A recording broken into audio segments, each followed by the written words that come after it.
Partout vos zones en Abisso, on a fait bonne nuit et bonsoir. Toujours émission et pas à live. Merci, Nayoum Toujita, il y a Kolada, toujours émission en ligne, il y a un pas à live. On va me donner la Rabino, on va me donner sa message chaque vendredi, à 21h, 20 minutes, dans la ère des années. Et le dimanche, déjà, l'année registre émission Rabino, donc là on a présenté toujours par des formations pour les réseaux de la Anne-Patsagola. Mais on a fait ça remercier un colo, donc il y a un mot pour donc ce thème, les autres, les arts, mais les amis la qualité, là, pour la méta, les activités, tout ce qui est la vérité, et comme ça va également actif, il y a activité, les actes, volonté, puisque les gens ont battu, peut-être, de l'eau, à la lutte, à Toronto, à la musique. Alors, nous sommes toujours ma casse, il y a des activités comme ça, il y a aussi. Merci, Mingi, na équipe technique, merci, Mingi, na David de Weme, et merci, na Popsicola. Donc, nous sommes toujours pour barrer, c'est le combat. Pour la Nabino, le plateau Oyo, et vous avez un bateau, il y a un plateau Oyo, donc sur la masolo, Nyonsu, Oyo, nous avons besoin, il y a solo là. Vous avez pris maman, on cherche à là, vous avez un na babala, et vous allez rendez-vous, et puis on a eu, mais il faut trouver vraiment référence à ma mat, la maman Monique, donc sur le au Mati, donc, Benga, le numéro, et monsieur est pas pareil, donc, il y a un an, plateau Nabino, mon boss Laura Sokoko a dit ce que nous sommes pour honorer tous les journalistes, à honorer les responsables, à honorer les enseignants, chrétiens comme nous qui les pasteurs, les hommes politiques, les hommes politiciens, nous tous les commerçants, nous avons besoin de relever la macamaïe, nous avons besoin de communiquer, nous avons besoin de faire l'invitation, bon abonné donc, à on a besoin de communiquer vraiment. Bien posé, mais nous avons maintenant mon boss Laurent Sokoko à Tunis, merci à mon boss Laurent Sokoko, puisque vous avez vraiment apprécié ma bonne chance, nous avons battu là, nous avons battu ça vraiment, et nous avons fait ça, la volonté n'a eu.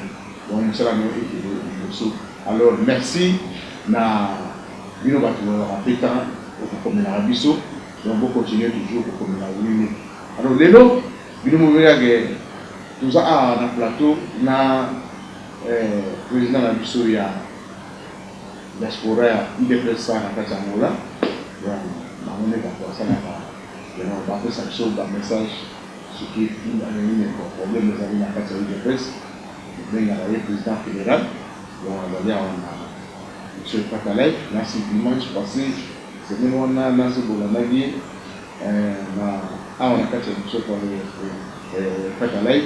Donc, pour la loi à papa et déjà, depuis semaine passée, nous avons fait besoin de matin, donc tout est bolagi, pour le salamaki na palanca, merci pour avoir fait un hommage à M. Patalay. Donc, comment matin, les gens qui n'ont pas de palanca, aujourd'hui, entièrement, il y a notre leader, le président Chelsea Sibit, son nom repose en paix, déjà accompagné depuis il y a 2 ans déjà.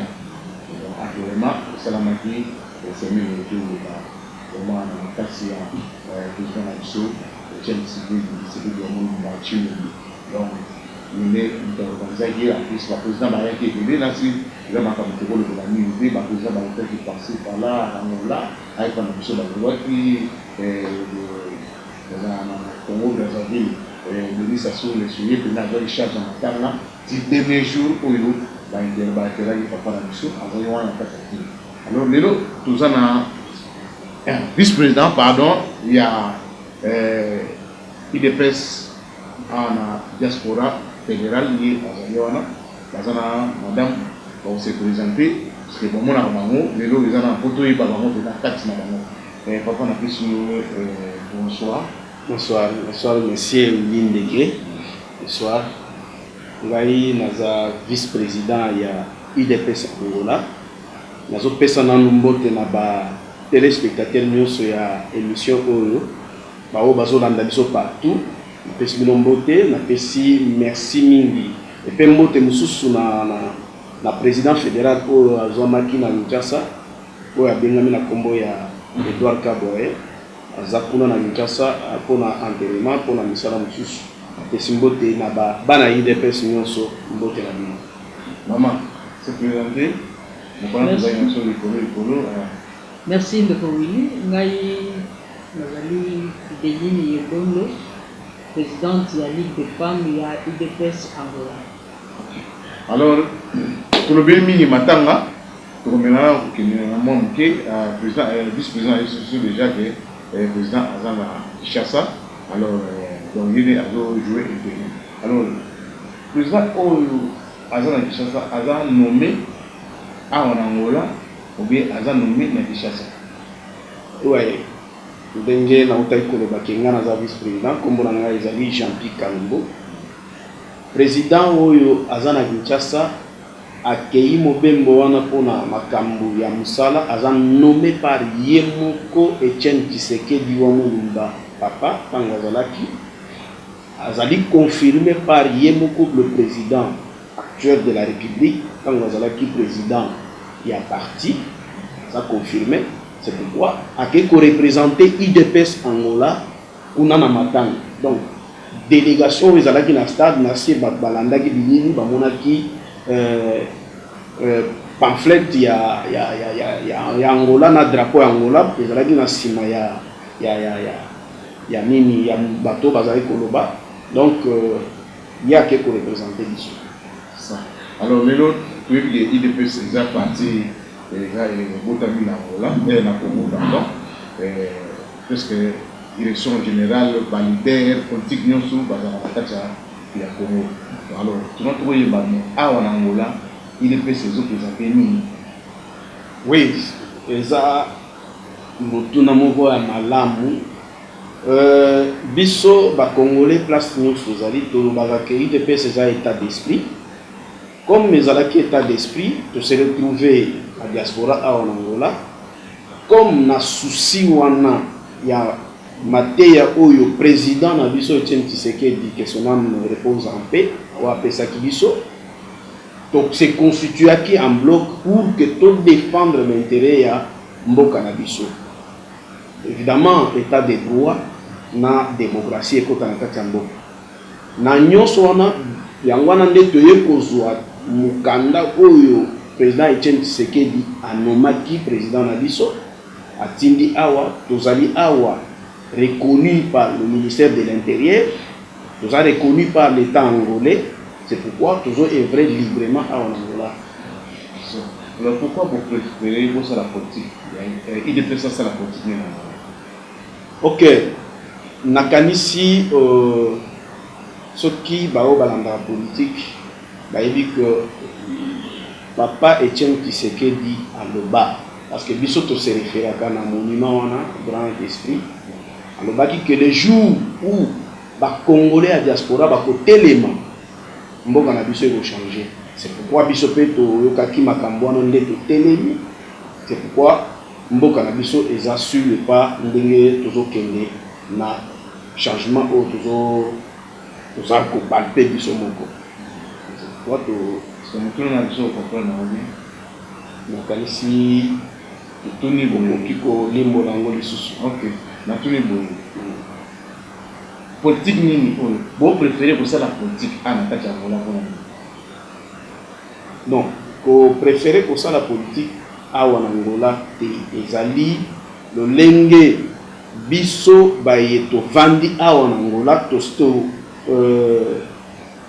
poni Angola comme deuxième patrie na biso yango wana to s'organiser pour na ko sala défense pour na ko contribuer na développement en mboka et puis quoi soit à partir d'Angola parce que omoni ngolo banini biso bayeto kutamaki awa déjà en Angola tokoki kotika mboka na biso et tozala indifférent na makambo ezolega na mboka na biso te falaki pe biso to pesa appui na biso pour que mboka na biso emeka ko changer pour appui on va cahier de charge donc il y a politique Non, non, biso toza dirigé par parti Oezana Kinshasa, Ndemutu Azali Kokamba biso. C'est pourquoi nazo pesa pe mbote na le nouveau secrétaire général Augustin Kabouya, oyo bautaki konome na président intérimaire Jean-Marc Kabou, na pesi mbote place Azali na plutôt na minute oyo tozana awa Angola, tozo soutenir ye, tozo appuyer ye, toza derrière ye. Alors cahier de charge na biso ezali élaboré na niveau ya parti kuna nde tozo ba message kuna batindeli biso biso pesi na ba combattant au bazali awa na kati ya Angola mobile. OK. Alors est-ce que IDPS changer politique ou bien vous la narrative politique ya IDPS écoutez pour changer politique parce que état d'esprit local ils a déjà esprit et pour changer raté tous autres qui sur le pas il y a docteur Etienne Tshisekedi vraiment tokoki ko salir mémoire na été mais pourquoi changer quand même malobana pour changer malobana mandengini parce que pour changer maloba peut-être façon un message pour eux Papa Etienne Tshisekedi là on fait ça avec assurance makambo là on le pour na Congolais donc bino beaucoup changer non mais c'est lui biso nde toiza ko continuer pour na ko appuyer makambo parce que c'était un prophète azalaki prophète na kati na biso c'est maintenant que les gens comprennent que tozalaki na un grand esprit na kati na biso c'est comme ça biso toyende ko achever musala oyo ya bandaki nde omoni tokoki ko kende à l'encontre ya makambo ya lobate parce que azalaki na vision mulai par rapport ya bato ebele na Congo. Est-ce que président Tshisekedi est-ce que tant on azalaki l'esprit na ye na politique bino bozola est-ce que l'accès ba congolais que na kati ya RDC wana eza na ba étranger oyo bazo gouverner Congo? Bon omoni mboka sans étranger et on se développer mais on se développer bien parce que nous avons besoin de tout le monde. L'étranger va vous besoin. L'étranger on a ce qui aille pour travailler à ça étranger c'est tout à fait normal. Mais ce qui aille maintenant pour nous compter na makambo ya Congo c'est là où tout le monde a que et aussi mbaté ndé au monaki docteur Etienne Tshisekedi na politique naé il n'a jamais accepté que bapaya bachaye na pouvoir. Alors bapaya to yebi bien biso que bapaya bazala bazana batambo na biso mais baza pe na kata politique na biso. Ouais, il faut kolanda makambo ndenge ezala. Na minute oyo vous me demandez bapaya. Lorsque un état son arrivé comme puisque eza biso to la nara ndenge bino bolobi que toujours la na toujours malobanaye toujours continuer malobanaye. Ya on a kini est-ce que tant président azali na Papa Etienne Tshisekedi est-ce que dit que ayebsa bino pe que ndenge ya zakoloba est-ce que oyebi que na kati ya RDC na politique ya Congo ezana bapaya bazaka bazana kati ya politique ya Congo. Mais tu peux identifier bango yango no moni président Félix Tangwaye alobi mboka oyo il faut toyeba nani azanani pour tozwa mukanda ya mboka ozomona yango nde tokoyeba ko identifier que yo utaki wapi yo kotela kindenge nini parce que mboka sa mukanda okoyeba ke bapaya bazana kati ndenge. Alors c'est sûrement tozana bato basi ba changer ba nationalité mais bana mboka ba changer ki nationalité par rapport donc na posa na bango te condition ya mboka et changer bango nationalité mais bazana posa toujours ya ko contribuer pour na développer ya mboka na bango. C'est comme ça au moni même ba to ebele bazana double nationalité na kati ya politique na biso. Ils ont toujours un souci wana mais maintenant tozo zonga na mulongo yango na président Félix aye pour zongi sa makambo ndenge sengeli Tous sont mais oui, Mukanda. Il est en train de mourir, donc télé mais la moi que mon père jamais dirigé. Comment jamais mon père a la carte politique. Mais mon père a quoi diriger du son sens. Étranger quoi. Étranger jamais à diriger Congo. Il y a eu gazon télé mais étranger atayo moko vraiment engai moko étranger ayebo ya bandi diriger Congo ngana zotala esimba. Merci pas déjà. Non, vous savez, à un certain moment, le président Félix Alobaki, à un certain moment, il faut arrêter de banda marche à Sika. Marche à Sika, comment si vous bisous de bisous de Hollanda, politique pour y attirer les bisous. Il y a attiré les bisous politiques, on a bisous de continuer. Comment tu banda marche à Tobandi makambo à Sika, nous sommes en train d'arrêter makambo nyonso, Tobanda makambo à Sika, tous à la identité. Yamboka, tous à la déjà. Identifié na kati ya mboka to banda skoko yeba nani azalaki mupaya nani akotaki na fenêtre nani azana double nationalité c'est comme ça makamwa sika to baké non ba o bazaki na bango par exemple to baké ba Rwandais baza na bango na Congo lokwa bazwa nationalité na comment na bango pe ko travailler donc to tika bango to continuer à tsoka au sein de makamwa sika en attendant toujours c'est le que non papa tikela ki biso politique wana ko biso to lana c'est oui que tozana autant de pays où tozana bango ba voisins na mboka na biso tozana autant de 9 pays na 9 pays wana ko yebisanga te que donc bango bakotaka bango babimaka bazala te tokende na est to bandana nango la place du Sozal so tali interprétabilité aux salima entre biso na Angola isa kotuna te parce que ce que lobby biso zana mboko so lobby makambi avec étranger donc ils ont normal non mupaya akoki jamais ko diriger mboka ils ont normal mais lorsque on sort obtenir déjà nationalité tozalaki na mboka moko où il y avait cacophonie ezalaki na kati ya mboka on ne savait pas ni yaki ni mopepe ya oyo yaki tozobanda ko comprendre en côté mais c'est maintenant que le président Félix alobi to continuer marche à Sika to eba nani akotaki na mboko oyo yaki ndenge nini oza ndenge nini après identifier batwana que boyebi bango anantana bango basi ba travailler déjà basala ba crime ba yiba ba mbongo bona bo bokosala ni mais non na piste on a ko répondre que la justice fera son travail tout ça na état de droit tout ça na état de droit là c'est autre chose ce n'est pas à l'UDPS ya kokende kokanga mutu koloba ke yo yibaki yo salaki justice ezawana ekosala musala dans un état de droit vous avez assuré ba congolais na makambo wana que non justice pena ya Congo non monsieur Willy tikana ebiso eloko moko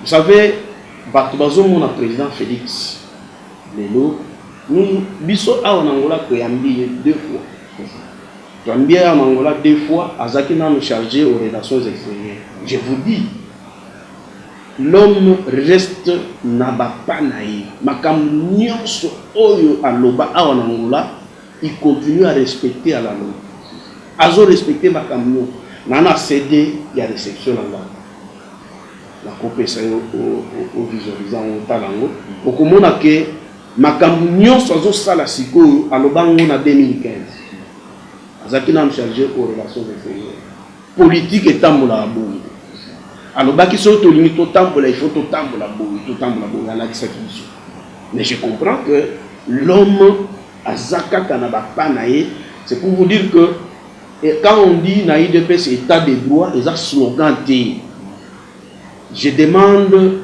à monsieur Willy de se tranquilliser au commun yango parce que tenez bon l'UDPS vaincra les alaki slogan nous sommes en train de palper la réalité ya IDPS. Merci beaucoup Lana donc na biso kaka na makambo yango kaka awa ezaka tout na rapport biso pe to sali to eba to zana étranger to na mboka mupaya donc tout na ba question pona bana Angola bana Luanda parce c'est alors toke tozongi na enterrement ya papa Etienne Tshisekedi puisque moi les cas suspect ezo pesa moi ba moi makambo ya loba moi makambo ezo beta moi mabako.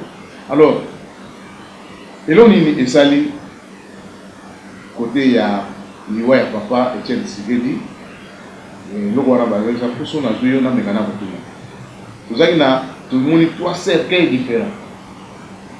Premier cercueil pour les aguilles na Belgique. Deuxième cercueil que nous avons cercueil à Pembe. Na jour enterrement ya papa Etienne Tshisekedi to moni cercueil mosusu. Pourquoi différence ya la cercueil wana? Ok, je crois eza na niveau wana question eza na niveau ya comité d'organisation nde bango nde bayebi ndenge nini ba planifier ki makambo wana. Donc je ne sais pas vous répondre exactement. Donc, tout le monde le message, il y a eu ça, non, mais exactement, comité d'organisation, ils ont dit UDPST, ils ont fait conférence de presse, les journalistes, les détails, rapport, il y a la Salamaki, montant, na o bango bazui donc na o bazui na ba particulier ndenge salamaki donc bango nde bayebi ndenge nini ba organisaki comme je nazaki na kati ya comité wana te je sais pas vous répondre. Alors anana kundi papa Etienne Tshisekedi gouvernement congolais ou bien parti politique? Oui, il y a je crois comité d'organisation ba pesaki rapport na bango en détail.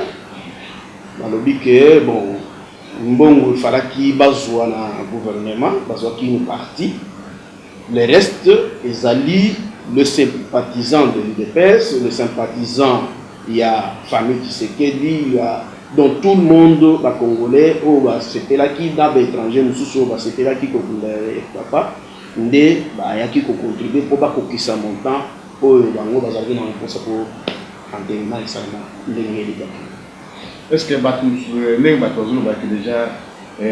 président déjà Etienne Tshisekedi déjà depuis Belgique on est allé dans un secteur parce que tout le monde peut attendre il tout le barrage à ta place on va vite traiter pour tout la venir solo que il venait à papa Etienne Tshisekedi. Non, qu'est-ce qui s'est passé? Non, que les Congolais se tranquillisent balukaka au moni ba kolokota biloko amike ba futilité. Ils ont un sens on ne pouvait pas prendre le dispositif à sécurité. On a amené tout le monde dans la rue, au stade. Et le président de la République se déplace à Kiyomogo ou Tcholoba pour que Baya Okunda Sergei y a pas que bon, ils ont soloté. Mais vous avez raison parce que ils ont soloté, ils ont na bateau ba monaki, ba moto ba monaki parce que c'était ma programme il y a comité d'organisation et ça l'a quitté ba fallait ba fungola cercle ba kunyo so ba mona c'est comme ça ndenge et salamaki. OK, wana ezaka biloko ezo lega nani mais photo tout na parce que ça muda parti les normal pour nous muta qui sur makamai. Alors na minute yo papa ki biso pena peuple congolais na message na ye o aloba peuple d'abord. Ba peuple d'abord. Est-ce que vous avez bien discuté, peuple en souffle? Oui. Mais ici, peuple d'abord, le Panabiso, ils ont slogan. Nous avons dit que le président de la République ou des chapeaux, parce que ils ont respecté toujours Maloba Oyo Aloba, et puis les Cambouana et Papa Aloba qui les a vraiment respecté. Ils ont un programme naïe. Lorsque Abandi Makamio Sozo Sala, il se réfère toujours à ma peuple. Nyo Sozo Sala na minute, Azo Salango, toujours on a bonheur, il y a peuple. C'est pourquoi ils ont sloganté et vous allez matérialiser Bapese Katan à Silisa. Makambo Azo Sala comme ça. Au monde a bien peuple d'abord et nous allons matérialiser. L'excellence, si nous avons fait ça pour Congolais, on a vraiment mais président j'ai assurance une bonne prise pour puisque 5 ans les gens les locaux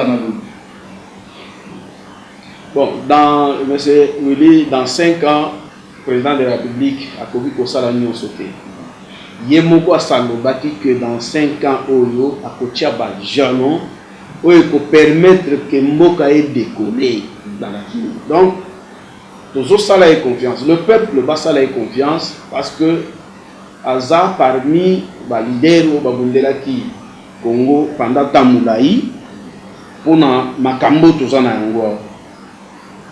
je crois que ça a confiance dans Nicolas Zoya Bakomona Bachalon Zo Tiama c'est comme ça qu'il a bandit dans le programme c'est ça qui a 100 jours et ça Bachalon Zo Kende Botia pour comme ça.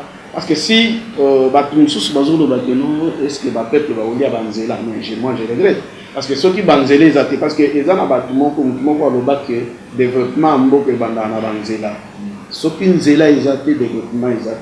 C'est pourquoi, en tant que grand esprit, parce qu'il y a un grand esprit, président Félix, en tant que grand esprit, il a toujours une vision, il y a esprit à mon parce que esprit on a des zakati na ezo travailler zakati na biso na muto même biso tozana ka esprit on a ngwana moni abandi na Banzela lorsque aussi sa programme à Banzela beaucoup monde no mo kondenge peuple a rozala yemoro mokonzi. Merci on a donc une âme qui est pas ya maman parce que maman fait appel moi ta moraï maman Esther Maman Fidéline. Maman Fidéline, je crois que il est papa, né pour papa maman qui, yo zoka maman, mais évitez quand on zoka maman, message ni oyo fait ça. Est-ce que yo on a ça bango, né à revivre maman na papa na kacha fale na ba no be comme oyi ça va mon penda politique penda ya Congo. Merci de Willy, merci pour le maman, ceux qui sont sangana, ngai mutu na kamba kabano effectivement, to sangana kapona makamba politique. Ezali ba maman oyo balingi politique ya mboka. Rien n'empêche aussi na kati ya masolo ba maman to kokipe kokwaka ndenge ni maman peut vivre na kati ya société na kati ya famille. Mais lisolo na biso ezalaka nde politique to sangana ba maman oyo balingi politique. Sur la comment soutenir le c'est ça vraiment les solos que non mais net c'est politique on a niveau ni nous beaucoup c'est pour que na rappelna politique que na ya web ça mon vérité bien politique ni nous là ça to la ça vraiment politique ezo le kana kati mboka na biso makambo nyonso ko ezo le kana kati mboka na biso to lipe maman ndenge comme dans monde lelo que parité ezali maman peut atelema maman kotika la simate na makambo politique ndenge mibali bazo sala politique bazo loba politique bazo vivre politique et sengeli biso pe tozala wana place nyonso mibali bazali na kati ya politique maman pe azala tolongola fusu wana kobanga wana complexe wana basi bazala nango yango wana to enseigner ka bango non il faut bazala pe na courage wana ya kozala na kati ya mibali na politique to soutenir mboka na biso to le gars vous êtes assemblée. Bien sûr, il y a un tu édifies toujours ma maman te fait ça maman courage pour biso pe tozala ata na niveau to ke la ka mais ezala ba maman musu peut-être na kata kola baza la kanga pena minute alors tant yo zo c'est le kambo yo ils ya politique est-ce que ba comprendre yo facile oui et on a ba maman musu ba comprendre ka na ba o ba tanga te réunion na biso ya ba maman et les kaka na français tout comme na lingala. Tant que nous avons lingala ezali poto sunga pe ba maman oyo niveau d'études bagage ezamouké ba comprendre toujours ba o bazana souci ya mboka ba o bazana souci ya travailler pe pour na mboka ba comprendre kaka en tout cas on fait tout pour baser équilibre ezala toujours. OK les no politique na mission mboka na c'est aussi comprendre parce que zo les déjà na Congo entre FCC na cash ndenge zone alors message ni aux opesa ba maman et vérité ni nos opesa ba mo parce que lelo FCC eza na assemblée baza majorité lelo bazu ba vice premier ministre ba kalaté bazu sur 15 postes ba 15 postes ya ministère alors maman yo juste formé ba maman ni vérité ni yo ça ali ndenge ezoleka vérité ezali ndenge tozoyoka à partir la partie na biso na Kinshasa vérité ezali oyo garantie oyo président na biso Félix Tshilombo azopesa biso tozopesa confiance na Félix FCC bazali ebele na parlement FCC bapesa gouverner premier ministre FCC basala nyonso bakoki kosala nous avons confiance à notre président Félix Tshilombo Tshisekedi confiance wana oyo apesa biso yango mpe totransmettre pa bamama bazala toujours ya kotelema kolanda bilobele ya gauche droite te confiance na biso eza epa Félix. Oui, mais ça veut dire tout le monde a CP nango makasi parce que ezolobama tellement majorité. Donc je crois majorité wana c'est par rapport ya constitution na biso tosalaka biloko par sentiment te bato nazomona bazoleka na télévision koloba président aza souffre c'est comme si non je crois conséquence il y a constitution wana to acceptaki biso moko mutokendaki na ko voter constitution wana yango wana ekomi lelo ko diriger mboka yango mutozo régler ndenge ya ko diriger mboka bosenga président Félix asala exception en dehors ya constitution et ça na ba prérogative oyo epesami na président de la République na constitution ba prérogative na ye mutu moko ya FCC majorité ou bien nini gouvernement akobotole yango te. C'est comme ça que lui travaille par rapport à prérogative au baptême. Mais je vous dis, tout confondant ma qualité. Il est le président de la République. C'est lui le garant des bons fonctionnements. Il y a constitution. Alors, à moins que la majorité on n'a pas prouvé sur le contraire, je crois, il y a un sala programme du gouvernement ensemble avec le premier ministre pour la majorité wana. Je crois il y a une partie, il y a vérité ça que le président de la République a Zokamba conseil des ministres. Il faut faire très attention, c'est lui qui dirige le conseil des ministres. Yende mutu azako tindika gouvernement. Alors, tant que vous avez le gouvernement, il y a des gens qui ont dit pion nini à la place ni pion nini à la place ni selon le programme au Bassali Bangonou Balena na premier ministre. D'où confusion on a écouté en amitié à Batouté. Parce que le président de la République est très à l'aise. Bazo mon a agité. C'est pourquoi Ayebi place à Zotia Lokolo par rapport il y a prérogative EPC dans la Constitution. Donc le président est à l'aise, donc nous sommes à Pamba, le ministre est parlementaire, on n'a pas compris. Non. Sinon, il y a un problème pour nous, ce qui est un problème particulier. Mais tout est réglé par la loi fondamentale, constitution. Tout est réglé. Alors, je ne vois pas un premier ministre ou pour travailler à la contre. Il y a Mboka. Je ne vois pas un ministre qui va travailler. Donc, contrairement à la vision ou bien programme où il a élaboré entre le Premier ministre et le Président de la République, je ne vois pas. Okay. Mais quand il s'agit, il y a comportement contraire. Mais il ne faut pas Bobo Sanake. Le Président de la République a le peuple. Il a le peuple. Mais ce que l'homme celui qui est bon, ils ont un monde normal, basé sur la majorité. Base à la majorité na premier na poste à ministère. Alors pourquoi vous savez ni alliance na FCC? Parce que ils ont un logo moi. Base à la majorité, président en l'aise. Base à la base à poste ministériel na président en l'aise. Sur alliance pour ça tout ce que vous dites que bateau na bana non, alliance to sali c'est pour qui sa ndenge constitution servi il faut majorité se dégager dans le parlement pour voir sa premier ministre. Alliance pour ça pour la bongo tant que majorité se dégager c'est juste pour comment on a diriger Mboko. C'est pourquoi on a dit qu'à un certain moment, il faut vraiment regarder l'essentiel. L'essentiel pour le moment, c'est quoi? C'est notre pays. Nous avons un pays. Le président de la République a un pays. On a des pays. Lui, il tient que le pays où on a décollé.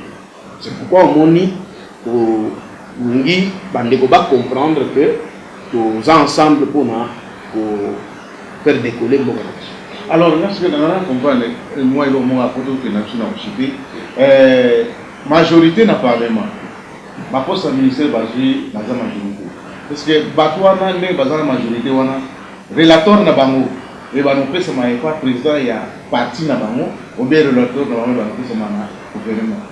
Oui, na kanisi relateur, bah tout ça va comprendre des rapports.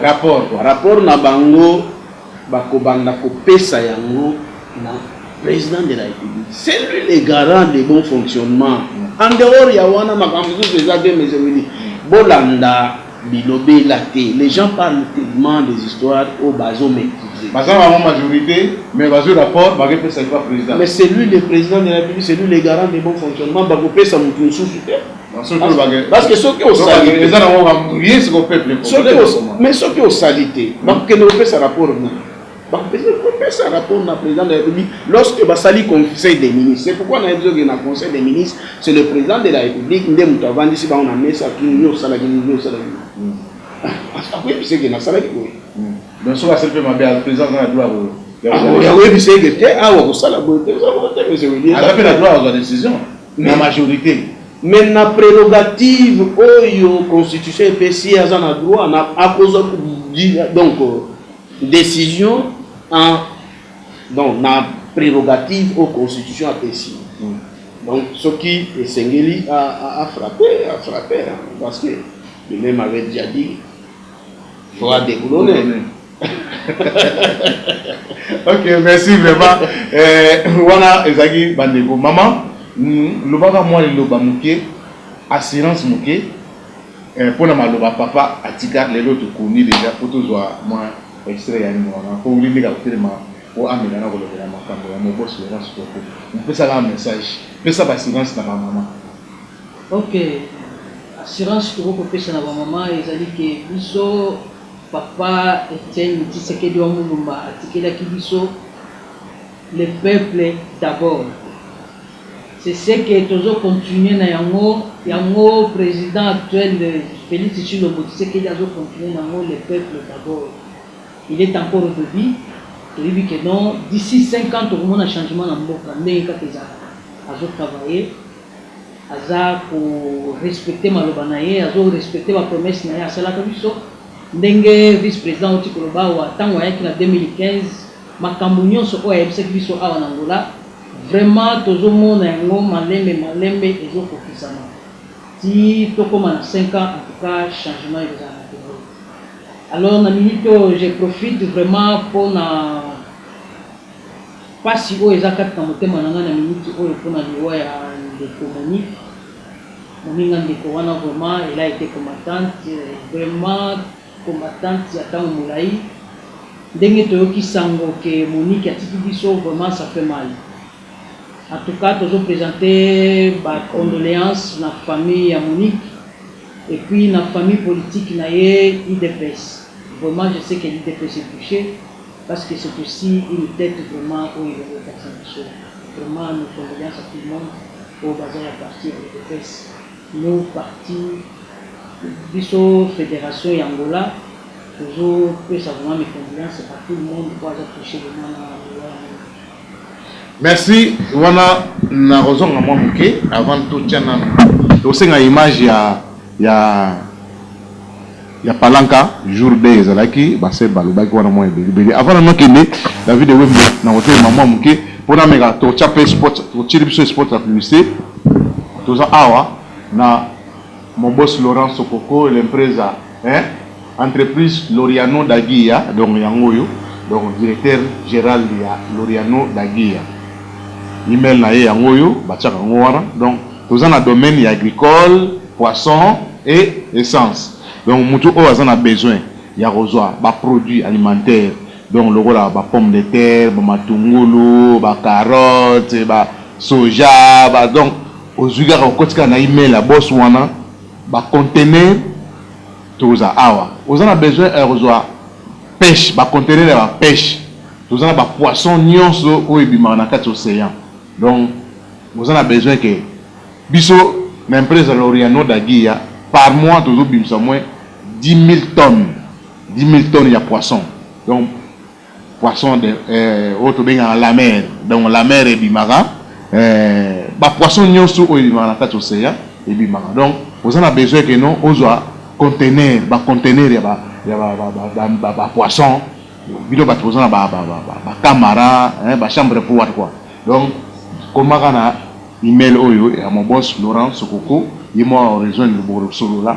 Vous avez besoin de recevoir citerne essence, mazout, pétrole, mafuta. Donc quand on a un email oyo, comme melaye, donc Babylone union sous on a besoin de posa nango, nasir, vous en avez. Alors David Wembe, tu as besoin de sport, tu as publicitaire à mon boss. Après, tu as besoin d'interview, il y a oyo to kinengi matanga na palanka. Autozon na émission na biso to clôturer. Merci David Wembe.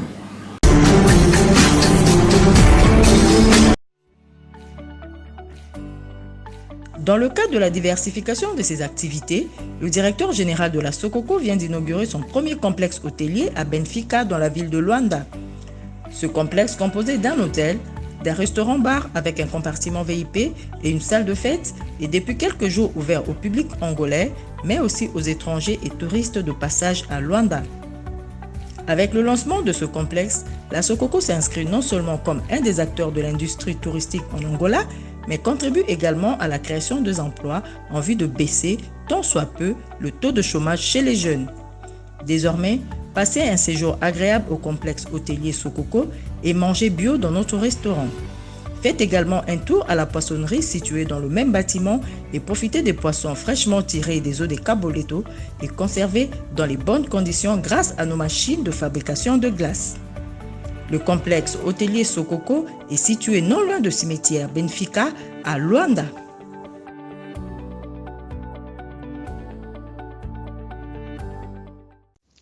Kaboleto, site autorisé par le ministère angolais de pêche pour la pratique de cette activité, connaîtra désormais une ère nouvelle grâce à la participation de la partie pêche et agriculture de Sokoko qui vient de mettre 5 chalutiers à la disposition du groupement de pêcheurs de la zone en janvier dernier. Ces baleinières, dotées de moteurs Yamaha de 40 chevaux, contribueront à la redynamisation de l'activité piscicole de Kaboleto. 5 autres chalutiers viendront s'ajouter à ce premier lot dès le mois de mars pour permettre aux pêcheurs de Ambrise, Luanda, Samba, Rio Sec et autres d'atteindre une production de 1000 tonnes de poissons par mois.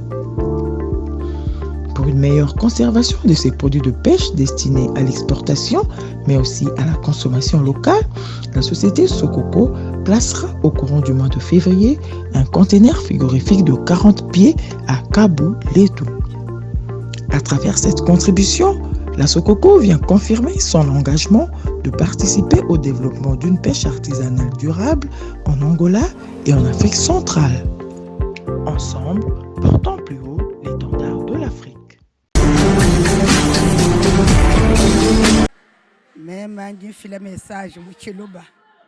Ya lobi akoloba ne Chiluba. Alors lelo tozana palanka, lelo eza dernier jour oyo papa na biso tukundiye akei mais tokobosa na raté déjà gravé na mémoire na biso.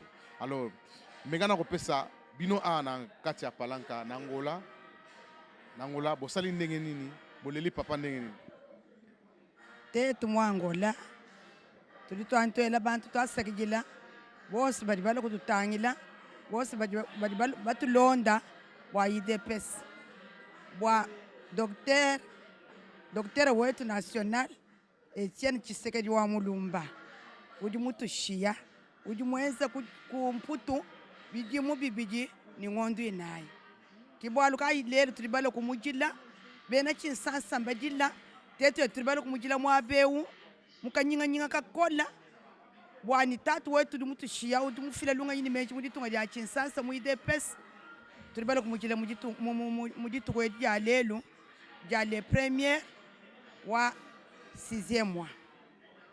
Tudi tuena twasakijila mutu liba mujila kuchinsansa mba mujila kibwalu kai tudi bala bwa kuno ambila bwani katina bamulekele to ide pesa wa Luanda wa Angola mumujila nikanyinga kakole kahita bunyi. Alors na ibige na kati ya IDPS balang eza ebele puisque bakansaka IDPS ezaka ya baluba babi ke lelo bango ba confère comprendre bino ke na kati ya Angola national langue nationale nyonso donc ba congolais nyonso basangana awa eza bandundu ba Congo ba Swahili wapi partout les deux kasai bango tout bazalaki awa pona koloba pona bandeko na biso pona kopesa message na langue nationale ki Congo nani yango loba awa. OK ndeko ingi mutini Muge mbote mpangi ingi mpila meluta awa na kati ya Luanda na Angola samna ko dila ben me dila vraiment papa Etienne Tshisekedi na bon cœur. Bon, en principe bet nyonso bet ke membre ya IDPS ke parti mos ya ke vukisa bantu nyonso tu banta bandundu banta ba Congo banta baluba ba Swahili bet nyonso ke place mos bubu ya bet na ko dila papa na bet Etienne Tshisekedi ya ke leader maximo ya ke muntu en tête. Il y a même un diplôme, il y a doctorat en droit. Il y a que première valeur d'abord. Il y a que bac en akati, il y a pas Etienne Tshisekedi. Il y a que mutu en tête, il y a même son nzila ya kuzaba ya kuvanga na ngangu na mpila kuzingila ya kukatula boma na ntoa na betu. Il y a que mutu en tête, il y a que son il faut kubigala pide kana ke pidi na ndima hiyo kana ke pide buya. Bet que na kiese mingi ya okutana awa bet nyonso tu ba congolais ke zinga na Angola bet que place mosi bet que na ko sepela yo ke ku dilave me kasi yo ke kiese bet que na ko sepela sam na papa na bet Etienne Tshisekedi sam na luzingo na andi politique par rapport ya yandi na façon yandi mena tila beto bubu yai sans bet fait ko ba démocratie na journée ya bubu yai que libération. OK, il y a tout le peuple d'abord. Est-ce que nampila moi na me bigela peuple d'abord? Est-ce que ba mfumu ya yoke kuisa? Boke zidisi boke zisa yo? Ba mfumu ina ya me kuisa bubu yayi automatiquement. Yoke kutu kima fa ya yula bo kana bo fe zikisa over now. Yoke kima ke bo fait sala yo. Fe va pedina. Fe va na bayina bigala. Me yoke pedina fe bigala pedina. Bon, pona ba konje na biso na vraiment eza eloko kokamwa kutu te parce que ye aza intègre na makambo wana ya parole wana oyo papa Etienne atikeli biso donc ye penza kosala pona mboka pona peuple et puis peuple akosepela yango nde mo wana peuple d'abord parce que papa Etienne atikelaki biso richesse musute kaka mo wana ya peuple d'abord. Primeira coisa, obrigado e agradeço a Deus pelo tempo que o corpo do nosso pai Tshisekedi foi guardado fora do país. Agradecemos muita gente. Estavam a pensar que o corpo não podia voltar para a terra dele, que é o Congo Democrático. Mas hoje nós estamos no funeral do nosso pai, Etienne Tshisekedi. Agradecemos a Deus. E estamos muito contentes pelo nosso novo presidente Félix Tshisekedi, pela confiança, o amor que ele está trabalhando com ele, nos povos congoleses. E nós também, angolanos, estamos contentes. Sabemos que de cada vez que nós fizemos uma viagem no Congo, vamos ser bem-vinda, bem recebidos na mão dos congoleses, porque o nosso presidente está trabalhando em forma como um jovem, como presidente, está a pensar o povo, está a pensar a população do Congo Democrático. Obrigado. Asante sana, Monsieur Willy. Tuko hapa, tuko tunalia mzee Etienne Tshisekedi wa Mulumba. Leo njo batamuzika. Alors biso si ba Congolais bote, bene tunaikalaka hapa Angola. Tunajiorganize, tuko tu hapa mkilio, juu ya kulia wetu mzee le père de la démocratie ya Congo démocratique. Si bote tuko hapa ba Congolais, tuba Kongolomani bote tuko hapa, tuko tunalia mzee, tuko tunafuata maneno yote gisi kunapita kule Kinshasa.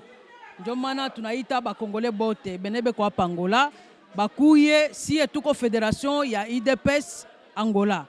Tuko hapa tuna travailler hapa Angola. Alors, ote mwenye anapenda kuya kuchanganisha na sie, akuye atutafute kwa hii nimero niko napana sasa hivi. Akuye tutachangana, tutaendesha parti yetu mbali sana. Nimero yangu niko napatia njoo hii 929 99 87 22. Ote mwenye atapata occasion ya kufuata hii emission, akuye atuite, akuye tutachangana juu ya kupatia parti yetu iende mbali sana. Moi weni. Non, on parle français. Oh, français. Message, un peu message.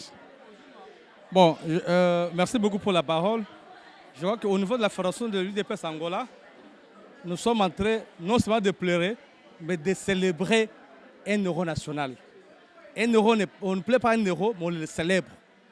Etienne Tshisekedi a fait beaucoup. Si vous pouvez vous rappeler, en 2011, quand il est rentré, nous étions encore au stade de Martin avait dit, je demande aux Congolais d'avoir l'amour du Congo et du Congolais. C'est ce qui s'est traduit aujourd'hui par les messages clés, le peuple d'abord. Quand nous disons le peuple d'abord, ça veut dire que tout ce que nous allons faire, tout ce que le pouvoir de l'UDPS va faire, c'est pour l'intérêt du Congo, c'est pour l'intérêt du Congolais et c'est pour l'intérêt de la nation congolaise. Donc il n'y a que ça, il n'y a pas autre chose. Donc le pouvoir de l'UDPS, ce n'est pas les poches des individus, ce n'est pas le détournement des deniers publics, mais c'est pour placer dans l'intérêt, dans le social du Congolais. Voilà les messages que nous pouvons dire aujourd'hui. C'est vrai que nous pleurons Etienne Tshisekedi comme notre leader, comme notre mentor, mais quelque part, nous sommes en train de le célébrer. On célèbre un héros et on ne le pleure pas. C'est ça le message que nous avons au niveau de la fédération de l'UDPS Angola. Ok, on a vraiment beaucoup de sport de publicité à mon boss Laurent Sokoko, Laurent Sobomoni, Babato Naïwana, le pêche pour le salam Kolo, Wana Babagisi. Donc, Babato Naïwana, Bomoni Soussou, Hôtel Nabiso, Ling, le Salama, Bolani, le Sénonso, Bolani, Batapalanka, Ling, Balabaki Wana. Tout le monde qui est Nabiso n'a pas chité, je sais que tout ça la bonne émission, ce qui retourne à un président. Il est fait ça, il est warant de ma photo, tout n'a pas question de autres gens ont apprécié. Alors, la monnaie d'amateur, financement, et on t'a fait pour moi, pour la vie de l'émission, il m'a dit. Ok, battu belé, comme ça, la ça qui sont beaucoup quelque part, t'es. Ils sont tout confondus, qu'est-ce à l'État, n'a qu'est-ce à parti. Tous en a pouvoir, effectivement, le président a président Nabiso, donc qui kokota na mambia pays té, en les amambia pays. Tous ceux qui m'ont pas monté, parti politique, ils ont vivre na ba cotisation à ba membre il y a UDPS Angola, nous avons organisé qui m'attend on a pour baler na papa na Congo. C'est pourquoi nous avons profité occasion na invité mutinyoso o azana posa ya kokuta na ba membre de l'UDPS Angola, pour Biso, à Koyana Populaire, à Bar Populaire, ou bien à Benga Biso, le numéro Biso, 936 21 30 56. Comment on a Yangonde numéro on a, et que Biso, 936 21 30 56. On peut localiser Biso pour que tout le monde ait moyen de faire. Toujours Sérénissaka chaque samedi à partir de 15h, à Bar Populaire.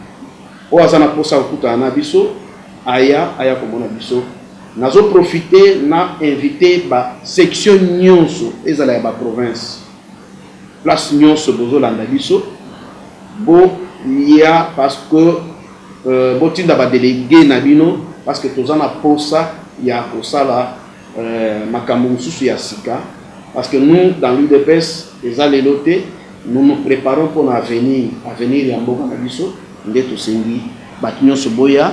merci beaucoup. Merci vraiment pour la vraiment émission et comme on ne pas autant attendre. Merci à mon boss Laurent Sokoko. Donc on a vraiment merci puisque vous savez que on doit place mon va bien que moi il y a ma respect homme politique donc batunion ça respect au monde a fait avec donc merci vraiment continuez toujours pour ça puisque les autres batutu bazoya awa bamusée bazoya tout donc ça les permet bien pour aller vraiment tout ce qu'on a ciao vous avez dit. Mbala Simande, Royamba, parti mobile. Alors.